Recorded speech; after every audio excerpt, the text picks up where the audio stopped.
Bonjour à toutes, à tous aussi, pour cette lecture de Jamie Sams, Les 13 mères originelles. On est donc à la 11e lune, le 11e cycle de la lune, avec la mère de clan qui s'intitule La grande femme qui marche. Et donc, on est ici avec les énergies du mois de novembre, un mois qui est assez particulier quand même parce qu'on est un peu, on termine tranquillement cet été. Et on s'avance vers Noël, mais on n'est pas encore tout à fait Noël. Et puis, on se demande un petit peu où on en est, qu'est-ce qui se passe et comment est-ce qu'on avance. Et cette 11e lune, cette lune de novembre, ce nouveau cycle lunaire dans lequel on rentre maintenant, nous invite à poser les bases, en fait, avec beaucoup d'humilité et de prendre chaque moment de la vie avec ce qu'elle a à nous offrir. Si vous avez des tâches quotidiennes à faire, trier vos affaires, faire votre vaisselle, ranger le linge ou emmener les enfants à l'école ou quoi que ce soit, qui fait partie de votre quotidien, et prenez de la gratitude dans chacun de ces moments, parce que c'est ces moments-là qui constituent le 95% ou 95% de la vie. Et ils sont importants, ces moments-là. Après, c'est vrai que la vie est pleine de moments qui sont un peu irradiants comme ça, ou qui peuvent nous sembler importants, mais ça ne constitue pas la vie. Votre présence une, votre conscience la plus grande, se présente dans le moment que vous vivez actuellement. Cette mère de clan nous rappelle à cette humilité au travers de notre vulnérabilité aussi. Alors j'espère que vous allez bien profiter de cette petite lecture. On commence par l'introduction. La grande femme qui marche est la mère de clan du cycle lunaire de novembre. Elle nous apprend comment agir selon ses dires. Son cycle de vérité est de marcher en vérité. Il est en lien avec la couleur blanche. Au travers le blanc, nous apprenons le magnétisme et comment utiliser correctement l'autorité et la volonté. Cette mère enseigne aux enfants de la Terre à guider par l'exemple, au lieu d'insister pour que le groupe suive un leader. Elle nous montre comment transformer les situations de la vie en nous appliquant dans nos actions, sans dépendre d'autres qui agiraient pour nous. La grande femme qui marche nous forme à devenir fiers de nos œuvres par l'estime de soi et non par le sentiment d'être importante. Elle nous montre que plus nous affinons nos aptitudes personnelles, plus nous sommes heureuses avec nous-mêmes. Elle sait que les actes parlent bien davantage que les mots et que lorsque nous sommes des exemples vivants de notre philosophie, nous cheminons dans notre vérité personnelle. Quand nous avançons ainsi, il est inutile d'avoir peur de ce que les autres pensent de nous. La réputation est basée sur l'intégrité et la connaissance de soi, pas sur l'opinion des autres qui peuvent être jaloux ou manquer de sécurité intérieure. La grande femme qui marche nous enseigne que c'est à travers nos relations au grand mystère et à la vie que nous connaissons et honorons notre véritable soi et notre esprit. La 11e mère de clan protège le gouvernement de soi et garde les chemins nouveaux. Elle nous révèle la valeur de diriger par l'exemple, d'être le meilleur de soi et d'explorer tous les choix. Elle nous montre aussi l'importance de l'innovation. S'il y a une façon plus appropriée ou plus efficace de réaliser quelque chose. La grande femme qui marche appliquera les idées nouvelles à sa marche terrestre pour voir comment cette nouvelle façon de faire l'accompagne dans sa marche de vérité. Par sa médecine d'évaluation des idées nouvelles, elle a acquis le droit d'être la mère de l'innovation. Cette inventivité ne trahit pas les traditions du passé, mais ajoute plutôt de nouvelles vérités à ces traditions et donne ainsi aux anciennes voies des ancêtres un nouveau potentiel de croissance. Cette mère de clan, qui est aussi la mère de la persévérance et de la ténacité, nous apprend la valeur de la santé. Les besoins de notre corps physique et la pratique d'exercices pour le renforcer font partie de son enseignement. Marcher avec grandeur et dans la vérité s'illustre par notre capacité à être gracieuse et à trouver le centre de gravité dans notre forme humaine. Pour cela, nous devons utiliser la souplesse naturelle du corps humain. La grande femme qui marche nous montre que nous devons être suffisamment souples pour permettre aux nouvelles, aux autres, de suivre leur propre chemin. Un esprit saint va soutenir la santé du corps. Un esprit chargé de fausses vérités et de négativité peut aller si fort à l'encontre du corps qu'une maladie va se créer. La grande femme qui marche nous enseigne à honorer les besoins de notre corps en équilibrant l'activité physique, nos particularités, une nourriture saine, un sommeil régulier et l'hygiène. La grande femme qui marche nous apprend aussi qu'il nous faut persévérer pour que notre but est atteint lorsque le corps est en bonne santé. L'endurance vient de ce que le corps est traité avec soin. Pour persévérer de manière correcte, elle nous enseigne à être tenaces en nous servant de toutes les forces de santé dont nous disposons, en adaptant nos comportements et en ayant recours à l'introspection et aux facultés de l'esprit pour faire face avec détermination aux défis que nous rencontrons. La grande femme qui marche nous montre comment garder les yeux fixés sur notre objectif, nos pieds sur le chemin et la vérité dans nos cœurs, sans jamais attendre qu'un autre fasse les choses pour nous.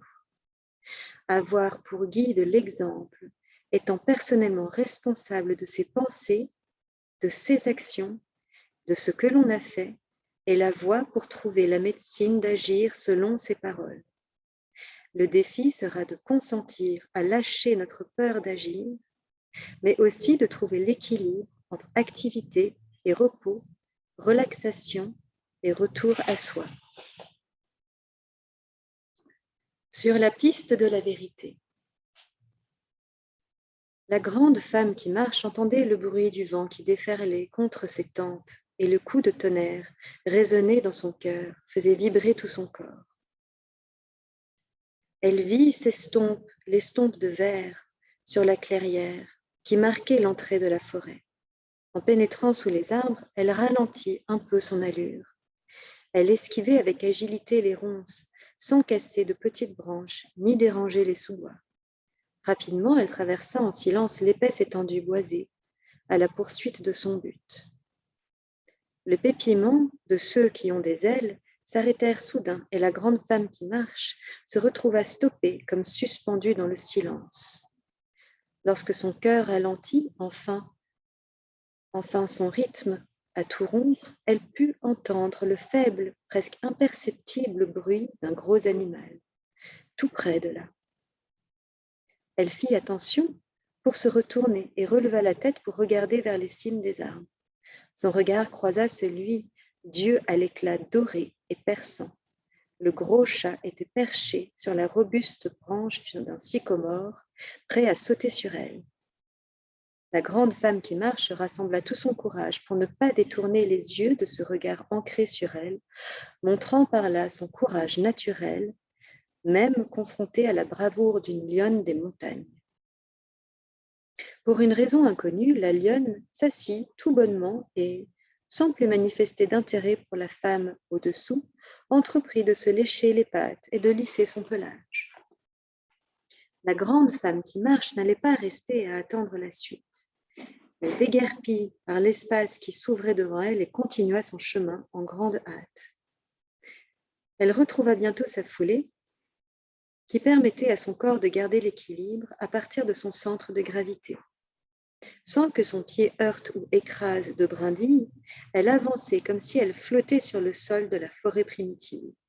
Elle coupa à travers les broussailles et se taya un chemin jusqu'à un sentier parsemé de violettes sauvages et de fraises, à l'orée de la forêt qui abordait un petit cours d'eau. La grande femme qui marche traversa le ruisseau en 3 enjambées, éclaboussant d'eau autour d'elle et bondissant souplement sur la colline de l'autre côté. couverte de verges d'or et de trèfles rouges. La mère de clan savait que c'était la dernière ligne droite de sa course, et elle se concentra de toute sa force sur ses jambes puissantes. Elle courut sans s'arrêter, dépassant une prairie jonchée de tiges aux grains dorés, en gravissant la dernière colline en larges enjambées.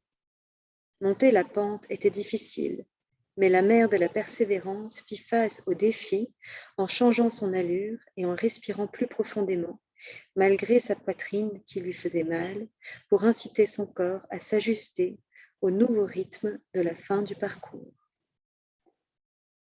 Quand la grande femme qui marche arriva au sommet, elle fut accueillie par des visages ébahis de ses amis du clan de l'eau, la tribu avec qui elle avait passé l'hiver. Ils comptèrent alors un quart du temps du trajet de grand-père Soleil à travers la nation du ciel, avant qu'un autre coureur n'apparaisse. La course était un jeu d'été qui développait camaraderie et compétition constructive et que la mère de clan utilisait là pour enseigner au clan de l'eau l'endurance et la persévérance. La nuit venue, alors qu'ils étaient rassemblés autour du feu sous les étoiles qui scintillaient, les ventres rassasiés par un festin, la grande femme qui marche saisit l'occasion pour les instruire. Elle était connue pour s'exprimer en peu de mots. Les membres du clan de l'eau l'écoutèrent donc avec attention.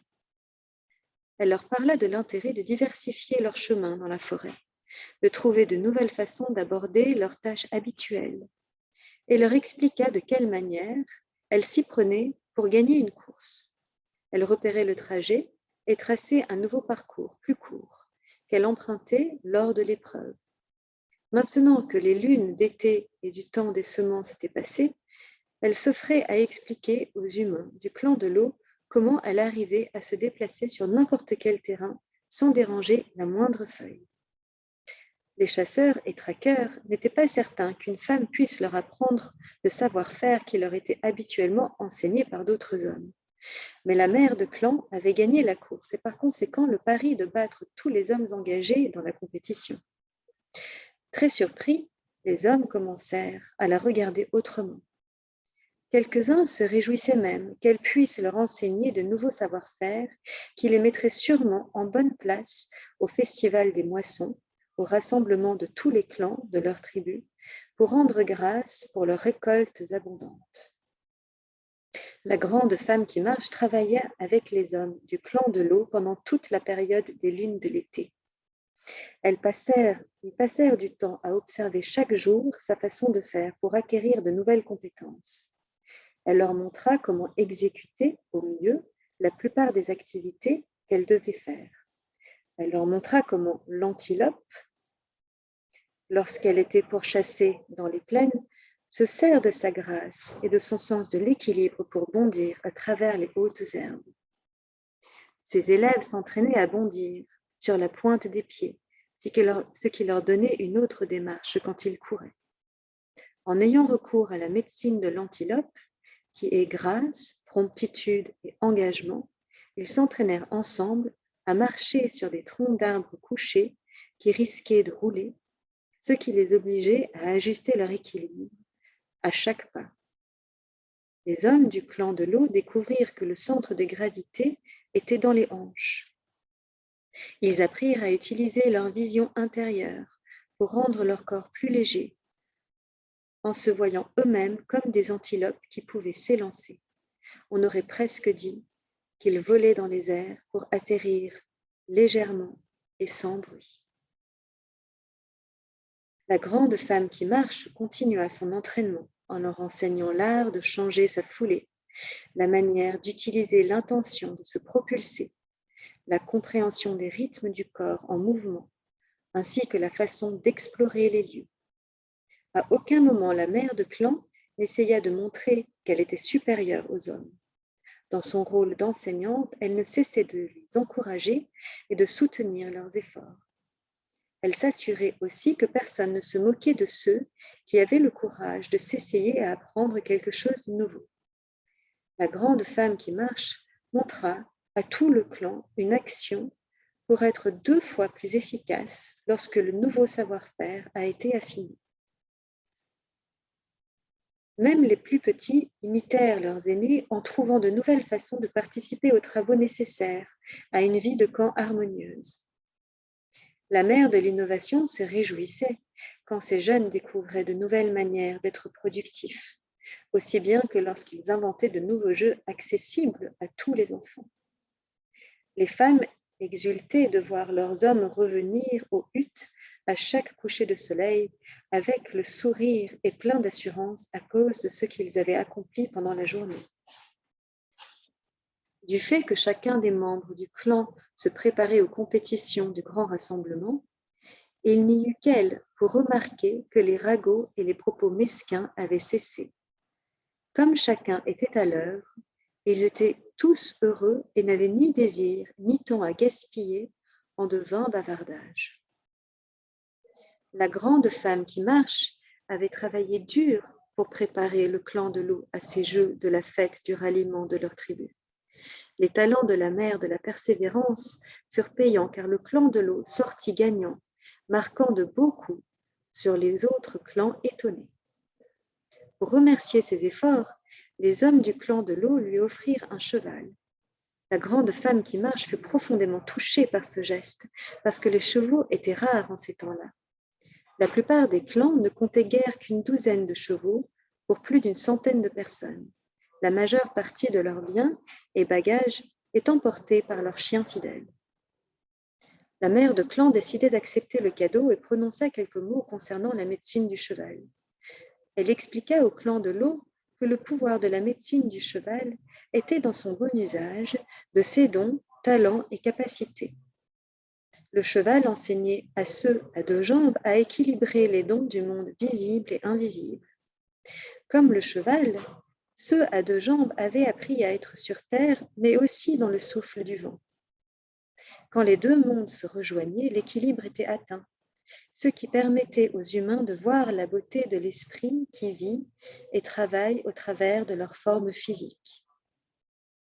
Dans cette harmonie, pouvoir physique et pouvoir spirituel étaient en unité. Le cheval enseignait à utiliser la volonté, l'endurance, l'autorité et les talents d'une manière convenable sans en abuser ni en mésuser.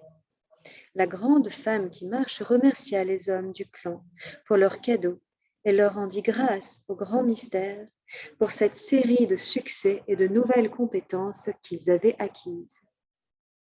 Elle était particulièrement reconnaissante du fait qu'ils aient lâché leur peur d'apprendre et d'entreprendre, car cette peur les aurait détournés de la victoire dans les jeux. La lune des feuilles rousses arriva, apporta bien d'autres enseignements au clan de l'eau.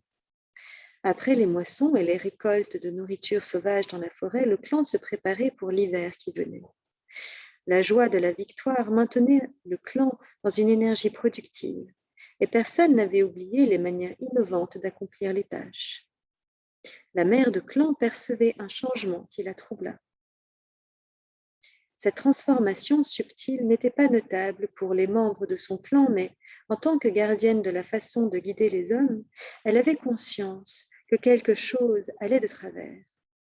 Il fallait éclaircir la situation et y remédier.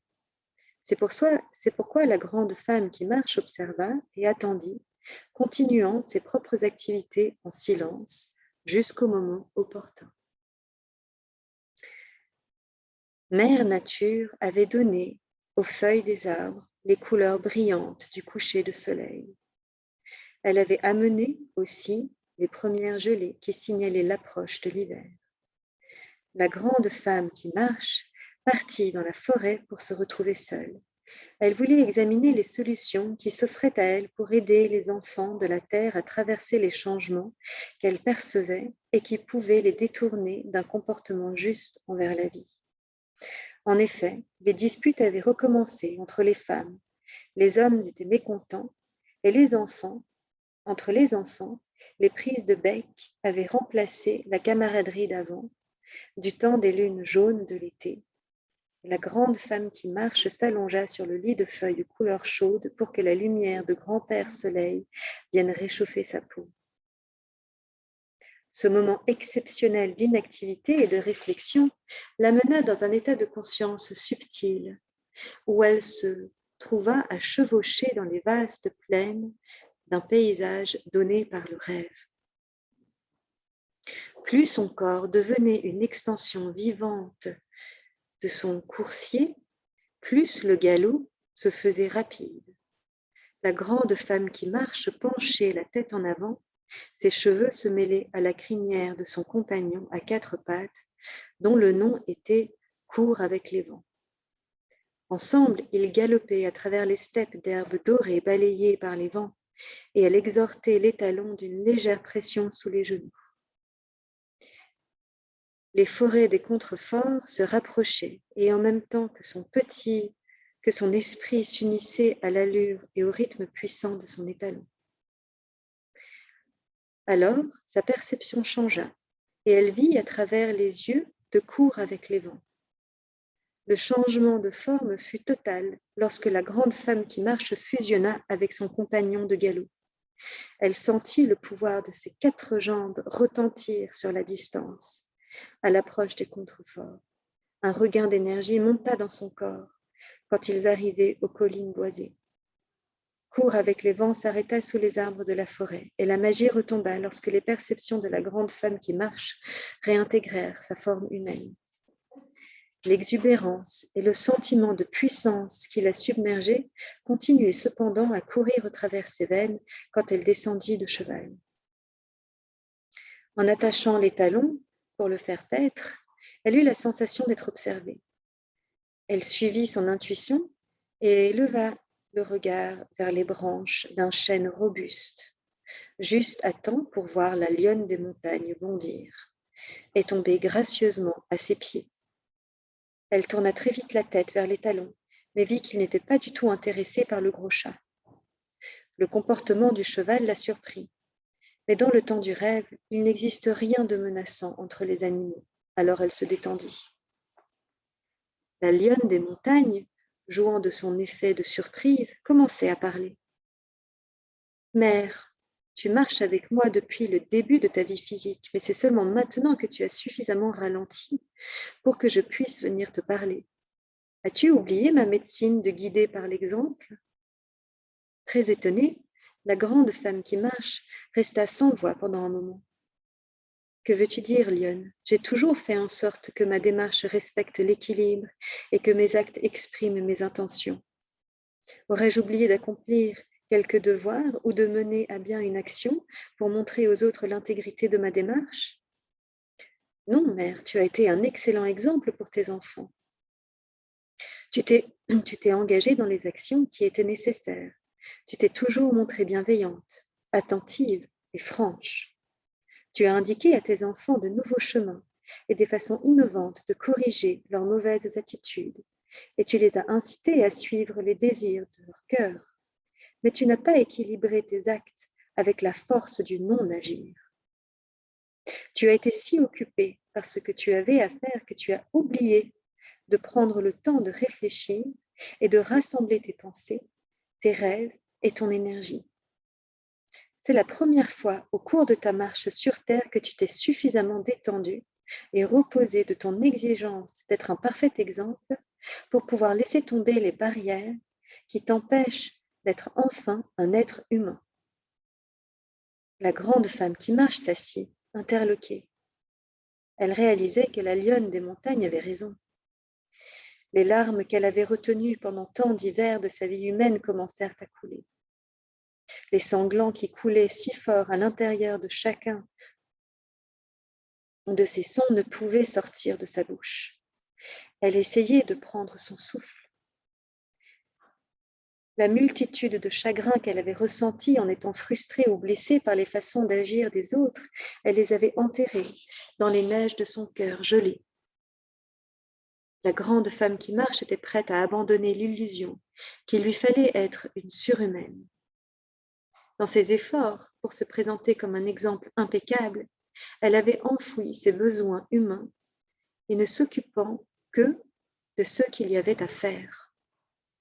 Sa conduite et son ambition d'être au mieux de sa personne, l'avait menée sur un chemin de solitude qui voulait qu'elle ne montre jamais ses sentiments.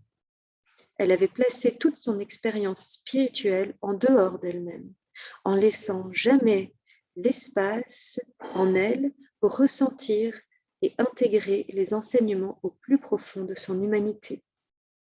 Quand enfin elle reprit son souffle et cessa de pleurer, la lionne des montagnes continua. Guider par l'exemple est un chemin de beauté, mère. Si tu es un exemple pour les autres êtres humains, il faut leur montrer qu'un humain ne doit pas être jugé quand il a des faiblesses.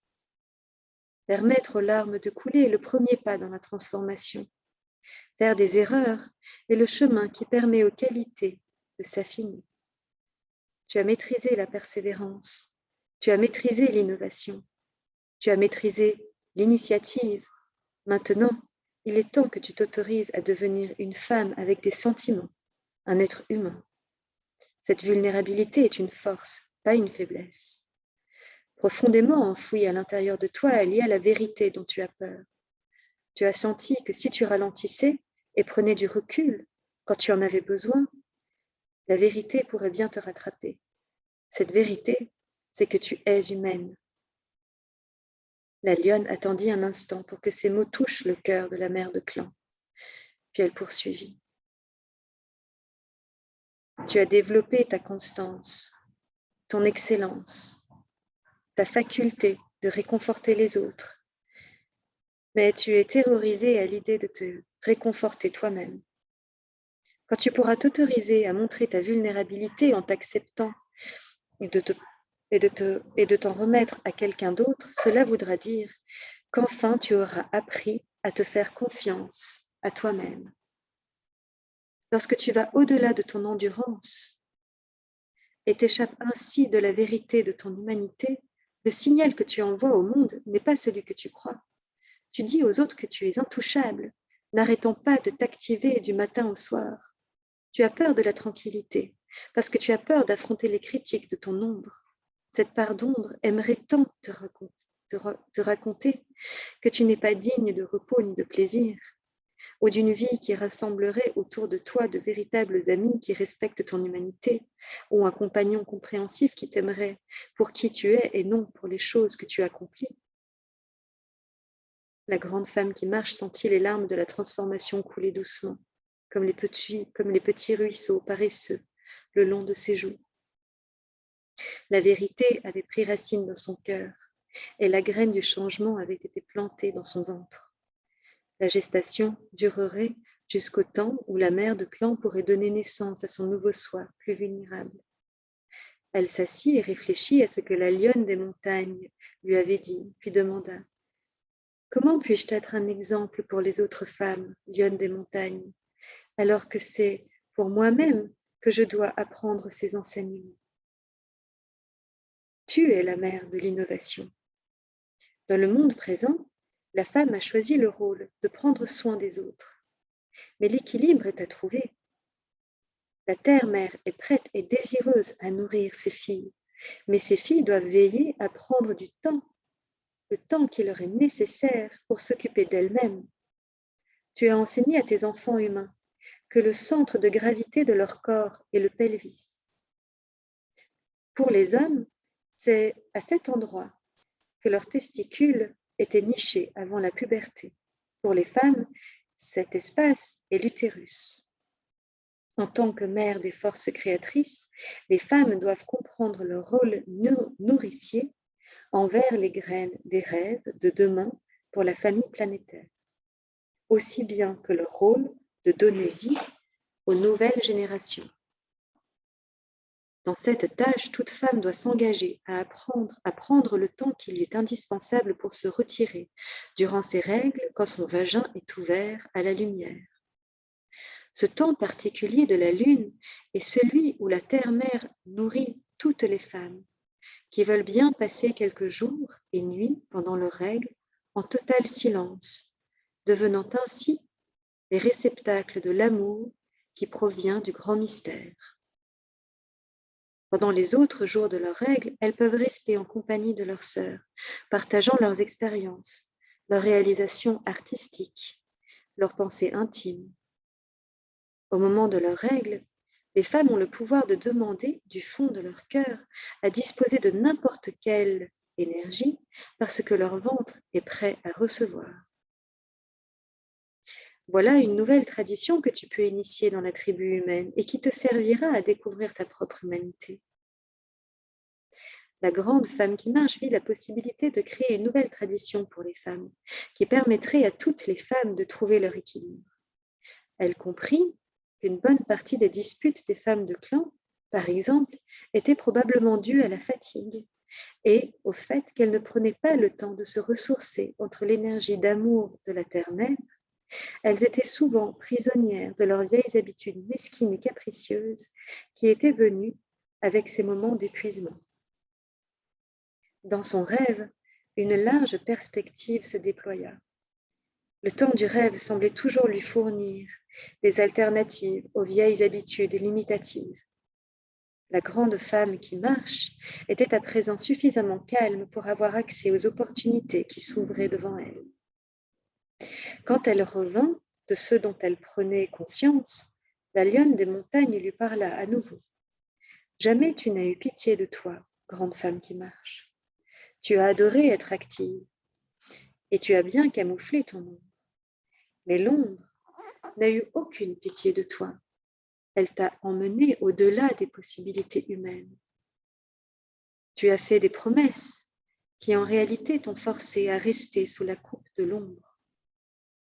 Non que tu aies abusé de ton pouvoir de meneuse en heurtant les autres, mais c'est la confiance que les autres femmes plaçaient en toi en tant que modèle que tu as trahi. Tu t'es chargé d'être un exemple qui briserait le dos à n'importe quelle bête de trait.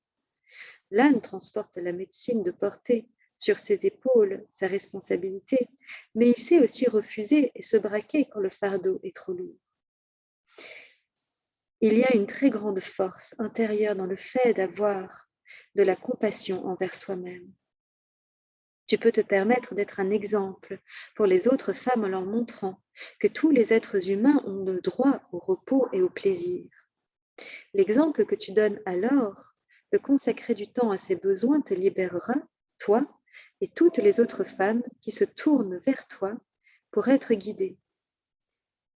L'excuse que tu n'as ni le temps ni l'espace pour prendre soin de toi ne te blesse pas seulement toi, mais est néfaste pour bien d'autres personnes parce qu'elle donne à l'ombre son emprise. La lionne des montagnes attendit l'impact de ces mots sur la grande femme qui marche avant de continuer. Tu te souviens du jour où tu es passé à côté de moi en courant aussi vite qu'un feu de prairie? La mère de clan hocha affirmativement la tête et la lionne des montagnes reprit. Du haut d'une branche, je t'observais couper à travers les fougères du sous-bois. Tu n'étais pas surprise parce que je t'avais vue auparavant partir en exploration sur cette piste. Je me demandais si tu allais t'enfuir en courant du totem qui te protège, et bien sûr, tu l'as fait. Les autres coureurs étaient loin de te rattraper, et pourtant, il te fallait courir pour être sûr de pouvoir les éclipser d'une façon si brillante qu'elle en était devenue gênante. Tu n'as montré aucune pitié envers toi-même ou envers la dignité de tes équipiers et de ta contrepartie masculine. Je léchais mes pattes pour te montrer que tu pouvais ralentir, mais tu n'avais pas aucune idée en tête autre et tu ne t'es pas soucié de mon exemple. La moufette pourrait t'apprendre quelque chose, grande femme qui marche, si tu prenais le temps d'écouter. La moufette est en relation avec la réputation et la faculté d'attirer ou de repousser ce dont on a besoin dans la vie. Tu t'es tellement soucié de ta réputation d'être quelqu'un d'entreprenant que tu as attiré ton ombre, impitoyable, et tu as rejeté la petite voix intérieure qui te suppliait de prendre le repos dont tu avais besoin. Et comme la moufette, on dirait que ça commence à sentir mauvais dans ta situation. La grande femme qui marche abandonna son sérieux et éclata de rire en entendant la description que lui faisait la lionne des montagnes de la condition nauséabonde dans laquelle elle s'était fourrée.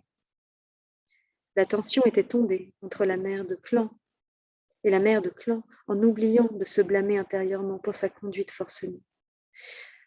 Elle se secoua de sa honte et prenait la décision d'être bienveillante envers elle-même et donc de donner à ses sœurs, par son exemple, la permission d'être tendre pour elle-même. Elle posa une dernière question à la lionne des montagnes, confiante qu'elle serait soulagée du poids de sa poitrine, causé par tant de lune à respirer sans intériorité. Je suis fatiguée d'être à moi-même mon seul soutien, d'avoir peur, de faire confiance et d'être vulnérable. Lionne des montagnes, lorsque je contacterai ma propre compassion, et en me retirant dans le respect du silence, seras-tu ma compagne et mon allié? La lionne des montagnes s'étira et bâilla. Puis elle répondit, j'ai toujours cheminé avec toi, mère. Tu étais juste trop occupée pour le remarquer. Tu avais peur d'être tranquille et seule avec toi-même. C'est pourquoi tu ne pouvais pas entendre ma voix. Mais rien ne changera dans ma dévotion envers toi, ni envers ta croissance spirituelle. Nous sommes sœurs et liées ensemble par les liens qui font que toutes les existences féminines sont parentes. La grand-mère lune montre son visage pour éclairer nos peurs cachées, aussi bien que nos forces. Avec le cycle de la lune, nous trouvons notre équilibre.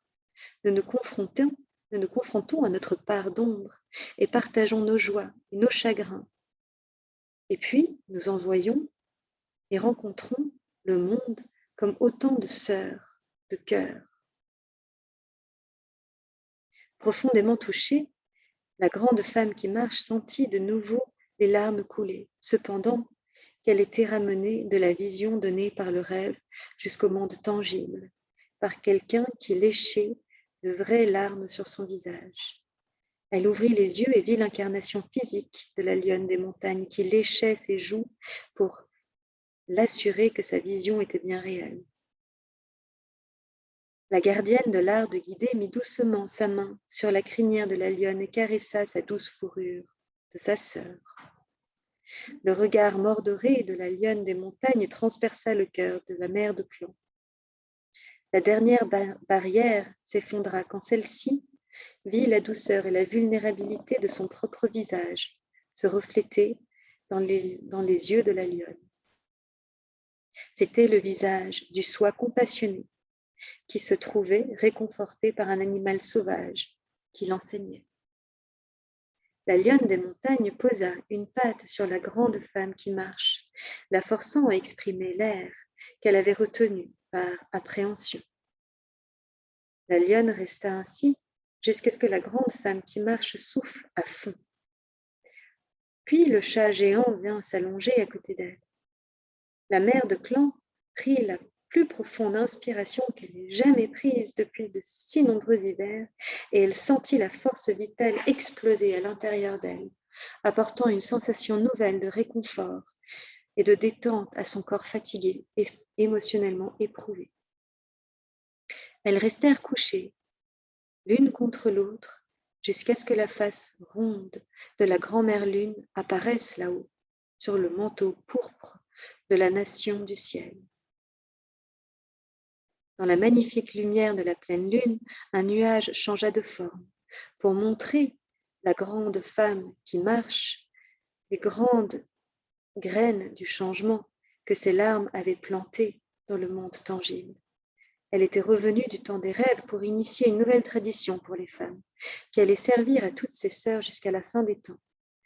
L'être de nuage forma de forme pour figurer un quetzal, rappelant que le quetzal apporte la médecine de l'esprit pleinement libre, sans retenue, et désireux d'exprimer tous ces aspects du soi. Si l'on l'attrape, on le met en cage, et le quetzal meurt.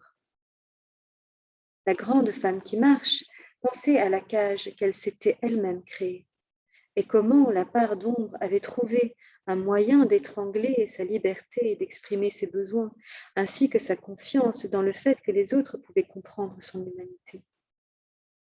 La forme du quetzal que dessinait le nuage lui rappelait aussi qu'il était temps de guider les autres femmes, à l'exemple du quetzal. Dans sa façon de s'exprimer, dans sa démarche, la mère de clan n'imposerait plus jamais à aucun être humain ses propres limitations ou ses attentes impossibles.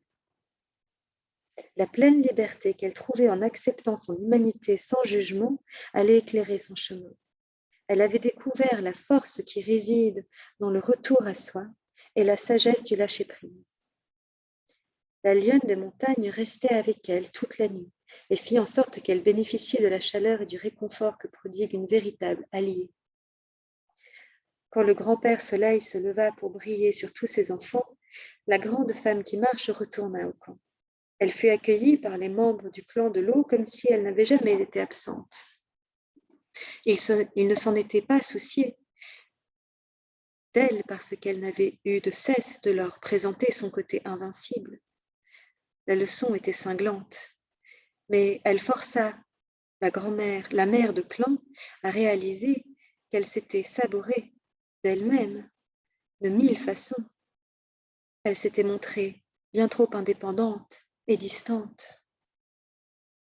Pendant les quelques jours qui suivirent, la grande femme qui marche réunit un conseil de femmes où elle se sentit suffisamment vulnérable pour raconter son histoire et laisser tomber le soin intouchable d'auparavant. Elle fut surprise par les larmes de joie et de soulagement de ses sœurs. Leurs embrassades pleines de gratitude la bouleversèrent en lui faisant entrevoir de nouvelles perspectives. Beaucoup étaient reconnaissantes du nouvel exemple qu'elle offrait. Certaines la prirent à l'écart pour lui donner des présents qu'elle avait préparés pour célébrer son rite de passage.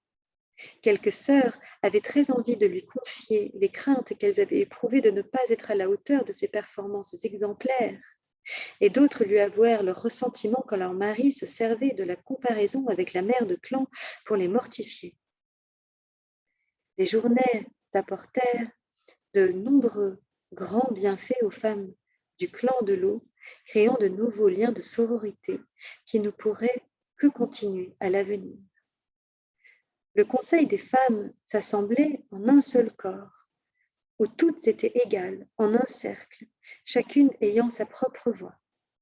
À travers cette unité, elles décidèrent de la façon de mener les huttes de lunaison pour permettre à chaque femme d'avoir le temps de se retirer. Chacune prendrait la responsabilité des charges d'une amie lorsque celle-ci aurait ses règles. Les grands-mères s'engagèrent à prendre soin des jeunes pendant que les tantes et les sœurs se portaient volontaires pour faire la cuisine et s'occuper des feux. Ainsi s'est formée, il y a bien longtemps, en cette saison des feuilles qui tombent, la sororité de la hutte de lunaison, laissant un héritage à toutes les femmes qui vivraient des liens en confiance, une confiance qui perdurerait à travers les mondes futurs. La grande femme qui marche s'émerveilla des changements qui se faisaient en elle, ainsi que la force qu'elle trouvait dans la médecine de ses sœurs. En se révélant elle-même, elle avait involontairement gagné une grande famille et un système de soutien. En tant que mère de l'innovation, elle comprit que de nouvelles façons de vivre pouvaient créer de nouvelles traditions pour survivre l'humanité tout entière. Elle chanta un chant de gratitude à la terre-mère et à la grand-mère lune, comprenant pour la première fois peut-être ce que c'était que d'être un guide solide en même temps qu'une femme vulnérable. Maintenant, la grande femme qui marche écoute les voix de ses sœurs, en train d'apprendre les leçons de marcher en s'exprimant soi. Avec compassion, elle attend que certaines ralentissent et que d'autres lâchent leur peur et entreprennent leurs actions nécessaires pour prendre la responsabilité de leur vie. Son cœur reste ouvert et son esprit est maintenant empli de la tendre compassion qu'elle a appris à ressentir et qu'elle a acquise à travers de ces douloureuses leçons de son propre passage. Par l'exemple, la seule conquête qu'elle enseigne est la conquête sur sa part d'ombre. Comme le Quetzal, elle fait signe à ses sœurs d'exprimer librement qui elles sont et de suivre les désirs de leur cœur en découvrant leurs rêves intimes à travers la force qu'elles trouvent dans leur retraite. La grande femme qui marche souffle partout à l'oreille des femmes de toutes, que toutes les sœurs et la terre-mère sont disposées à nourrir et à soutenir toute femme désireuse d'honorer son droit à être et qui prend l'engagement vis-à-vis d'elle-même. Et nous terminons maintenant ce chapitre de la 11e lune ainsi, ce qui est un magnifique enseignement autour aussi de nos polarités masculines et féminines à l'intérieur de nous.